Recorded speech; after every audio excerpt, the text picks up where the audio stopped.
So in this verse, he says the occurrence of nask is explicit. So now you know, nask is explicit. With regards to nask in the Sunnah, the classic hadith that is quoted is the Prophet's statement, and this is Muhammad's statement, of course. I used to forbid you to visit graves, but now you may freely do so, for they remind you of death. Once again, the occurrence of nask is explicit.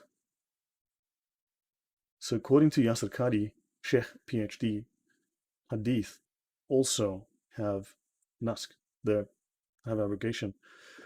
Pinpoint, since Mutazilites were defeated, new thinking is forbidden. Yes, exactly. They were just murdered by Ghazali, if I recall. So it was narrated from Ibn Masud that the Messenger of Allah said, I used to forbid you to visit the graves, but now visit them, for they will draw your attention away from this world and remind you of the hereafter. So this is an explicit example of abrogation. Now, in the first one, they say narrated by Al-Hakim in Qadi's book, but I went and looked up all the other instances of this. And as you can see, we have Sunan Ibn Majah, Volume 2, Book 6, Hadith 1571. Sunan An-Nasai, Volume 6, Book 51, and you've got the hadiths there. 5654, 55, 4434, you name it. You can read it on the screen yourself. Yeah. So there's multiple examples, as well as Muwatta Malik. Malik, of course, being the founder of the Maliki school of fiqh, if I'm correct. Book 23, Hadith 8. So there are numerous examples of that. The whims of Muhammad, yes, cranky, definitely. Now, the conditions for nask. There are a number of conditions that the scholars of Islamic law and the study of the Quran have laid down in order to substantiate any claim of nask. One of the reasons for this is that nask is called only as the last resort, since the very concept of nask implies discarding a ruling for another one. As long as both rulings can be applied, nask is not resorted to. Now, this leads to an interesting dualism, a duality, an interesting contradiction within Islam. Two rules can be completely contradictory, and both be true at the same time. That is a dilemma within Islam. They don't see it as a dilemma. For them, this is absolutely normal because God is logos. God is logical, right? The universe has order. Allah can do anything. Allah is not constrained by logic. See, Yahweh, God, cannot do contradictories, whereas Allah can. See, Allah can be good and truthful and evil and lie because Allah can do anything. This is an understanding that we need to define very clearly and understand very clearly. Allah is will, the will to do anything. It's like the child throwing a tantrum. He just wants what he wants. He can do what he wants. This is rather psychopathic. It's will to power. Whereas God is logos. God is reason. God is logical. Yes, very handy. You can change the law. Pinpoint says, yeah, and that's true. You can change it on a whim whenever you like. Because you see, because if you say Allah can't do something, Allah is no longer all powerful. Right? So God is logos, Allah is will. These are very different. God is moral.